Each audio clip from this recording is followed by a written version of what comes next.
सालों पुरानी बात है। उत्तर प्रदेश के एक कस्बे में जनवाणी प्रेस नाम का छोटा सा अखबार छपता था। उस प्रेस का सबसे अहम हिस्सा था एक काला, भारी भरकम टाइपराइटर जिस पर सुनहरे अक्षरों में लिखा था WRITSE। उस प्रेस में काम करता था रघुवीर मिश्रा, एक जुनूनी पत्रकार। वह सच लिखने के लिए किसी से नहीं डरता था। भ्रष्ट नेताओं, पुलिस अधिकारियों और माफियाओं के खिलाफ उसकी रिपोर्टिंग से सब कांपते थे। लेकिन एक दिन उसने एक ऐसे राज का पर्दाफाश करना शुरू किया जिसने उसकी जान ले ली। उसने लिखा था, गांव के अनाज भंडार से लाखों टन गेहूं गायब कर दिया गया है। यह षड्यंत्र ऊपर तक जुड़ा हुआ है। रघुवीर अपनी रिपोर्ट पूरी करने से पहले ही अचानक लापता हो गया। कुछ दिनों बाद उसकी लाश उसी प्रेस में मिली, गला दबा हुआ, आंखें बाहर निकली हुई, और उसके सामने रखा था वही रिट्स टाइपराइटर जिसमें अधूरा पन्ना फंसा था। उस पन्ने पर सिर्फ इतना लिखा था, सच को दबाया नहीं जा सकता। उसके बाद से प्रेस बंद हो गया, लेकिन लोगों ने कहना शुरू किया कि रात में उस टाइपराइटर की आवाज सुनाई देती है, टिक टिक टिक टिक, और हर सुबह नए पन्ने खून से लिखे हुए मिलते। सालों बाद दिल्ली से आए एक युवा पत्रकार अरुण को इस कहानी के बारे में पता चला। वह अपने करियर के लिए एक सनसनीखेज खबर ढूंढ रहा था। गांव के लोगों ने उसे चेतावनी दी, बेटा, विड्स का भूत जगह मत देना। जिसने भी उस टाइपराइटर को छेड़ा है उसकी मौत पक्की है।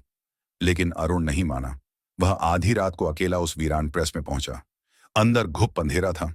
टूटे शीशों से ठंडी हवा सीटी बजा रही थी। अरुण ने टॉर्च की रोशनी में देखा, पुराना प्रेस धूल और मकड़ी के जालों से भरा था। बीच में पड़ा था वही विड से टाइपराइटर। जैसे ही उसने उसके बटन दबाए, अचानक बिजली सी सनसनाहट हुई। टाइपराइटर अपने आप चलने लगा, बिना किसी के छुए। टिक टिक टिक टिक। अरुण ने कांपते हाथों से कागज निकाला। उस पर लिखा था, मेरी कहानी अधूरी है, इसे पूरा करो, नहीं तो तुम मेरे साथ फंस जाओगे। उसके बाद हर रात अरुण के कमरे में टाइपिंग की आवाज गूंजने लगी। कभी पन्ने पर खून से शब्द उभर आते, कभी रघुवीर की परछाई आईने में दिखाई देती। अरुण की नींद उड़ गई।